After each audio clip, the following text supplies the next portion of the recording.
Não, tá gravando agora. É, aqui, share, tá? Beleza.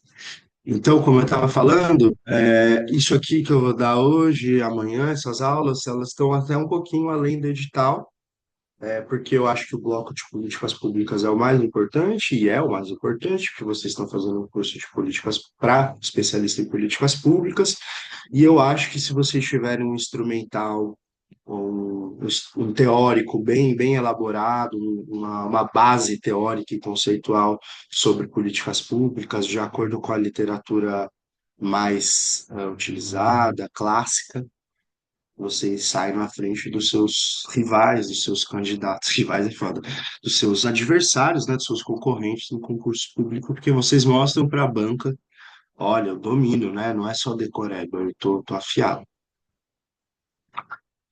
Então, a gente vai começar conceituando o que é políticas públicas, claro, né, como um bom curso teórico. Então, políticas públicas, de acordo com Leonardo Seck, que é a melhor bibliografia que você tem em língua portuguesa sobre políticas públicas, é, que eu vou colocar na minha bibliografia, política pública é uma diretriz elaborada para enfrentar um problema político, um problema público. Então, a gente tem alguns elementos. É uma diretriz que é elaborada para enfrentar um problema público. A gente vai destrinchar isso. Então, é uma orientação à atividade ou à passividade de alguém para a resolução de um problema. Lembra que a gente conceituou o poder, e poder é aquela capacidade que eu tenho de fazer cumprir uma ordem, mesmo que exista resistência do outro? A política é isso, tá? A política é uma orientação à atividade para que alguém faça ou deixe de fazer alguma coisa, certo? Para que em fazendo, deixando de fazer, eu resolvo um problema. Algumas questões relevantes que vão nos levar aos famosos nós conceituais. Então, apenas os estados elaboram políticas públicas. As políticas públicas elas podem ser feitas também por omissão, ou seja, quando eu deixo de fazer alguma coisa, eu também estou fazendo política pública. Apenas as grandes diretrizes estratégicas são políticas públicas. Esses são os chamados nós conceituais. Muito importante, porque quando vocês dominam esses nós conceituais, como eu falei, na hora de fazer uma dissertativa, você pode jogar lá e mostrar, olha, eu sei que existe um debate sobre se as políticas públicas são só do Estado, se não são do Estado, eu uso o estadocentrismo, o multicentrismo, eu saio na frente. Então, existe um debate sobre o tema entre estadocêntricos e multicêntricos. Os estadocêntricos é aqueles que defendem que apenas o Estado, só o Estado, é o único ator legítimo na elaboração de políticas públicas. Então, o que define o público da política é a personalidade jurídica do ente. Então, só quem tem personalidade jurídica de direito público faz política pública. Só quem tem a titularidade para fazer públicas, né? Público, é que pode fazer política pública. Então, para essa vertente, uma ação que seja realizada por uma ONG, por um movimento social, por um coletivo, não é público. É um interesse de grupo, é a demonstração de um interesse de grupo. Então, quando você vai lá no mercado e tem aquelas ONGs coletando alimento, ou aquelas ONGs, sei lá, coletando dinheiro ou alimento para um albergue, qualquer coisa, isso não é política pública. Isso daí é um interesse, é uma demonstração de um interesse de um grupo. Os multicêntricos, por sua vez, vão dizer, olha, não, a participação de outros atores não estatais é fundamental para a elaboração de política. Não pode ser pensado uma política só top-down, porque o Estado ele não tem a ciência de tudo que é público, de todas as dores públicas, de os dilemas públicos, de todos os problemas públicos. É preciso que o público, ou seja, aquele que vai receber a política, também diga, também tenha a capacidade de influir nesse processo. Então, o conceito de público aqui está vinculado a problemas públicos, sentidos pela coletividade. Algumas questões, nem lá nem cá. Então, nem a abordagem radical estadocêntrica que diz, olha, só o Estado faz política pública, e nem a abordagem multicêntrica que diz que qualquer coisa é política pública. Então, você vai ter autores mais radicais, do ponto de vista multicêntrico, que vão dizer, olha, se o MST invadir uma terra é política pública. Se aquela ONG lá que coleta dinheiro para fazer casa, lá, o teto, sei lá, aquilo é política pública. Se uma ONG começa, sei lá, a impedir o corte de árvores, ela está fazendo política pública. Nem lá, nem cá. O que está em voga hoje é que nem a abordagem estadocêntrica e nem a multicêntrica pura estão funcionando, porque na política pública, na verdade, não é embasada por teoria, ela acontece na prática. E na prática, e a literatura especializada concorda, a elaboração de políticas públicas é um processo complexo, com vários atores, sem que isso diminua o papel e o peso do Estado. Inclusive, existem mecanismos constitucionais que garantem a participação da sociedade civil, os conselhos, os fóruns, etc. Certo? Então, avançamos para o segundo nó, que diz respeito se as políticas públicas se referem apenas, se referem também à omissão. Então, quando eu deixo de fazer alguma coisa, se eu também estou fazendo política pública, ou seja, se eu tenho um problema e não faço nada, se aquilo também a gente pode considerar uma política pública, e existe um sonoro sim, há consenso que a política pública é tudo aquilo que o governo faz ou deixa de fazer. Não fazer nada em relação ao problema também é uma política pública. Agora, tem alguns cuidados. O Leonardo Seck vai dizer que há uma diferença entre falta de inserção na agenda e inação derivada de política pública. Então, nem todo problema que não esteja sendo enfrentado pode ser considerado política por omissão. Nem todo problema que não está na agenda para ser enfrentado, a gente pode dizer que está havendo uma omissão do Estado. Então, por exemplo, se um grupo religioso demanda dos legisladores uma medida para proibir determinada prática que lhe seja ofensiva, e o governo entende nada a fazer, não se trataria de política pública por omissão. Agora, né? Então, sei lá, se você tem um grupo evangélico querendo proibir biquíni na praia, sei lá, e o governo não faz nada, então a gente estaria diante de uma política pública por omissão, a imoralidade está sendo premiada, está sendo garantida por uma política pública? Não.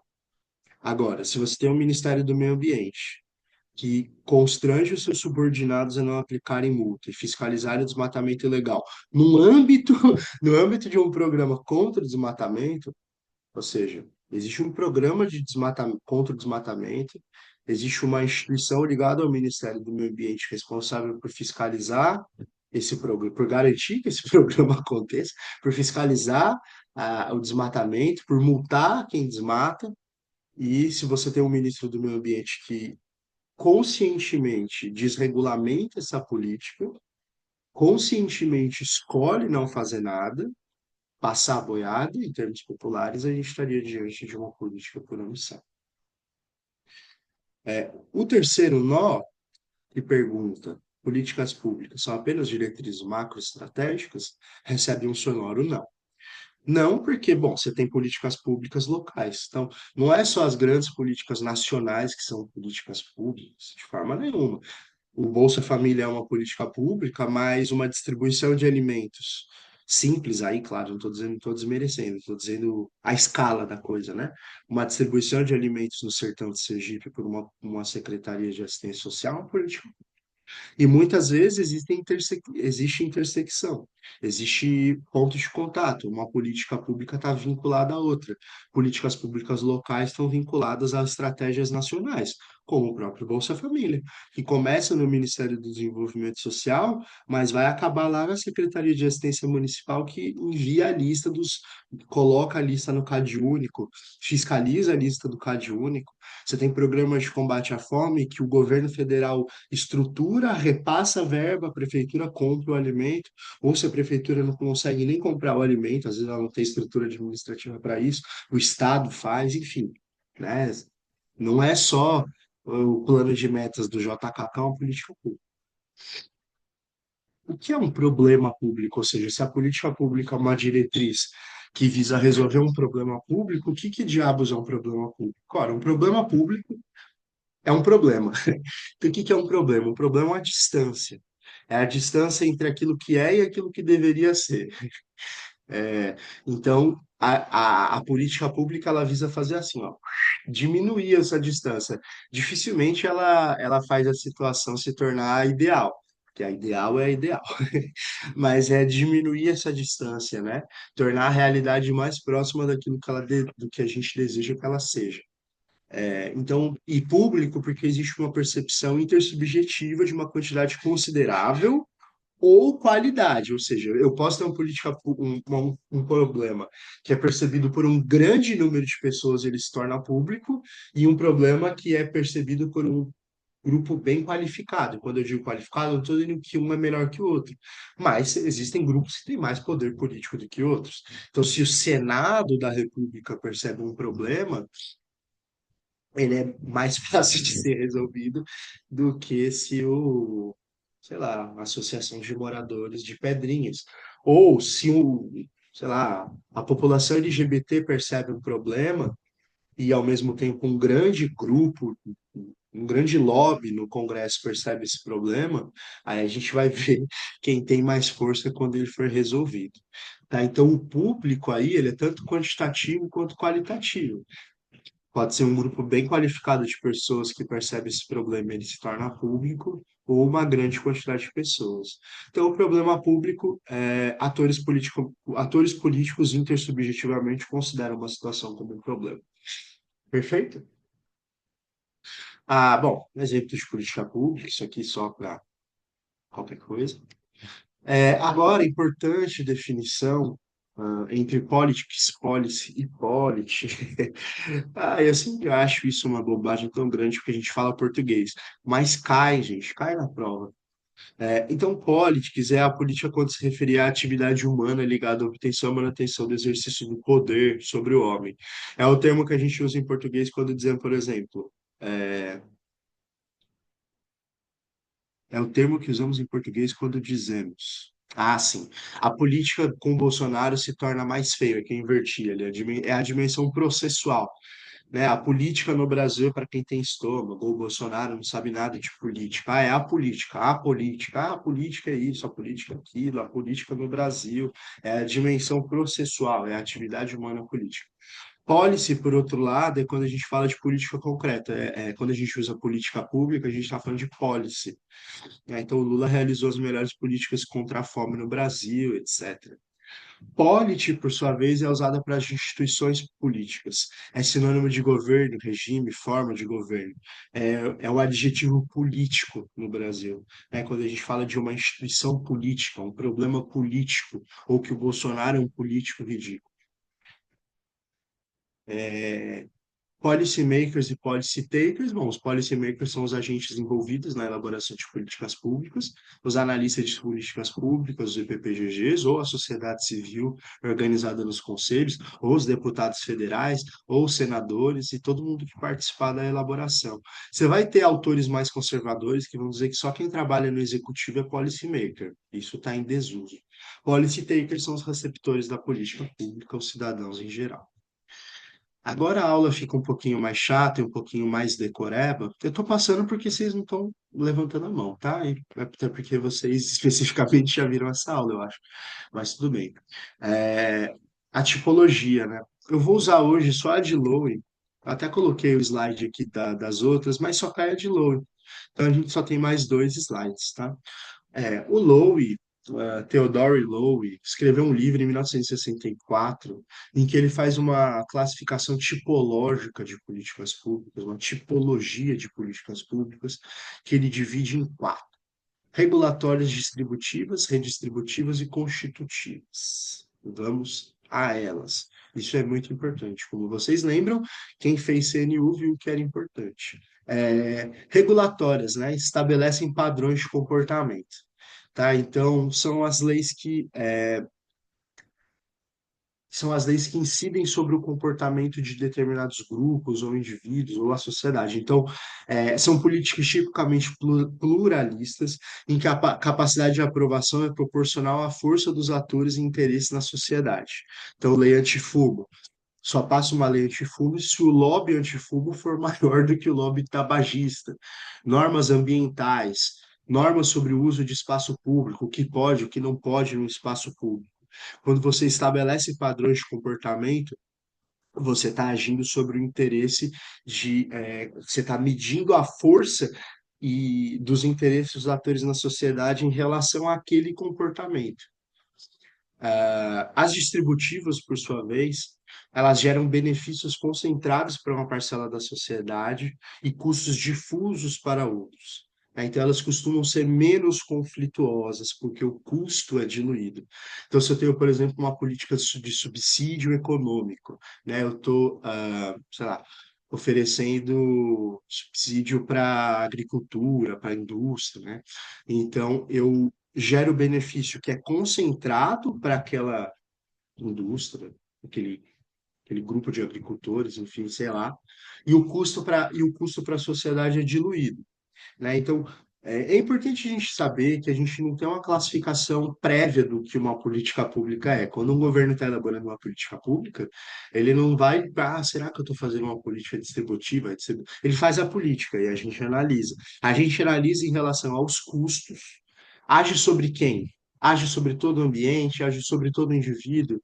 O benefício é para quem? O custo é para quem? Vocês entenderam? Então, é assim que incide a análise tipológica. Então, as distributivas, o benefício é concentrado e o custo é diluído.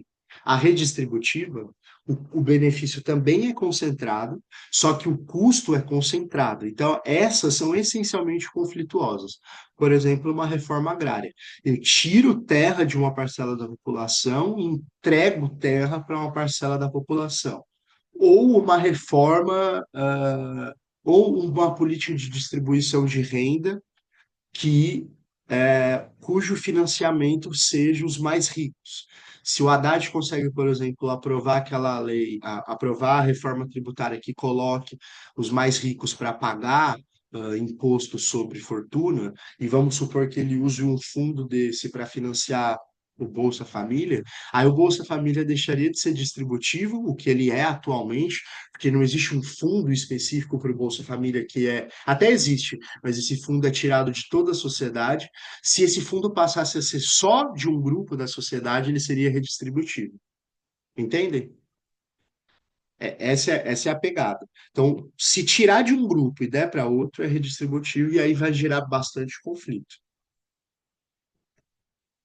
Chat. Ok. Perfeito. Caiu na prova isso. As constitutivas, por sua vez, são chamadas de metapolíticas, políticas que tratam de políticas. Elas determinam a regra do jogo político. Então, elas geram conflito entre os atores interessados no jogo. Reforma constitucional, a lei eleitoral, os partidos que estão ali debatendo, certo? Para ficar mais claro, o nosso próximo slide aqui, nosso próximo slide. A tipologia do Lowe, ela incide sobre dois eixos: o eixo do tipo de coerção e do meio de coerção. Então, o tipo de coerção é direta ou indireta. Ela é direta quando ela impõe obrigações diretamente. Pare de fumar, não fume aqui, não dirija bêbado, não isso, ou sim isso. Ou ela é indireta, por exemplo, um subsídio. Você não está, quando você dá um subsídio, você não está falando, olha, não faça isso, faça aquilo. Você não toma multa, né? Se altera o incentivo ou o contexto.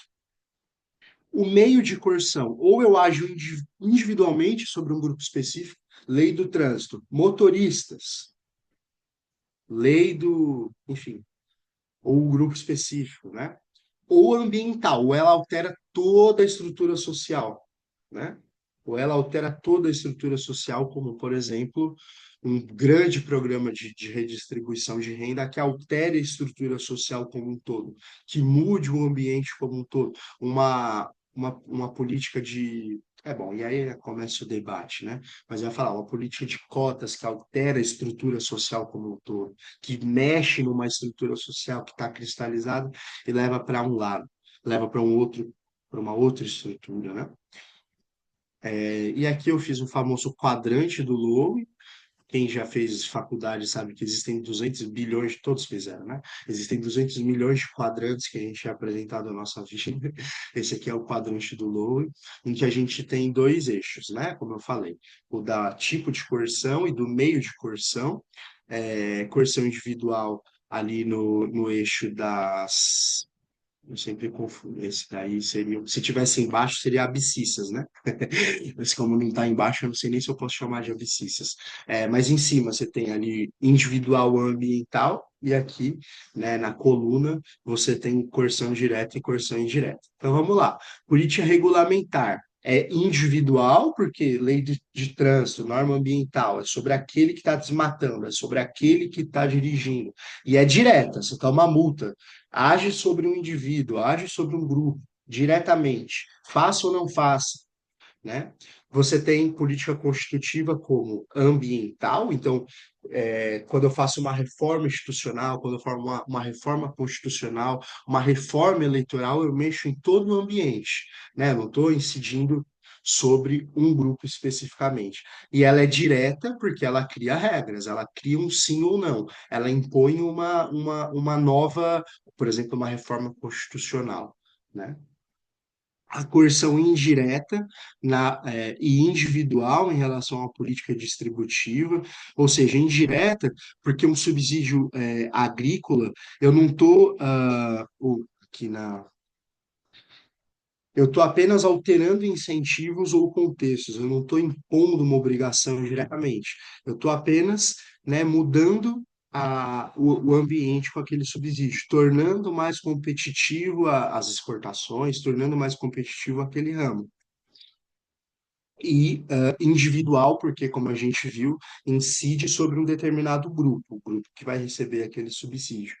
A política redistributiva, por sua vez, está aqui do ladinho da coerção ambiental, porque, como a gente viu, elas vão mexer na estrutura da sociedade como um todo, e a coerção, ela é indireta, né? Afinal de contas, eu não estou agindo diretamente, criando um não ou um sim em relação a algo, em relação a um grupo, né? Então, ambiental e indireta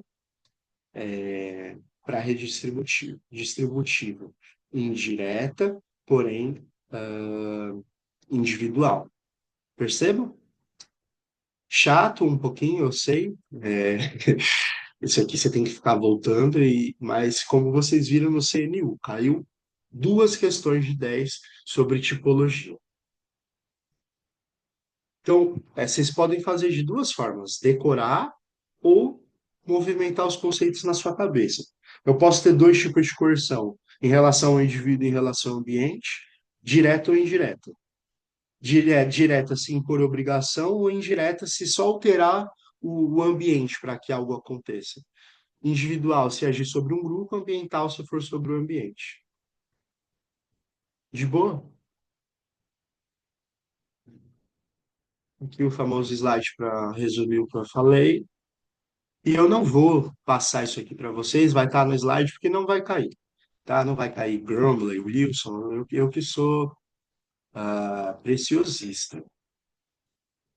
Ficou dúvida, principalmente sobre isso aqui, que eu sei que é chato, individual, ambiental, indireta e direta. A hora é agora, não? Podemos considerar a aula dada? Tá certo. Não doeu, né? O Minha Casa Minha Vida, por exemplo. Minha Casa Minha Vida. Minha Casa Minha Vida é uma política tipicamente o quê? Distributiva, né? Se a gente ainda tivesse, por exemplo, um sequestro de grandes propriedades em desuso para fazer reforma de habitação social, talvez ela fosse redistributiva, né? O que precisa, né? Urgentemente. Mas, infelizmente, ela é distributiva até porque a gente ainda faz as construtoras lucrarem mais, né? Não toma a casa que está desocupada.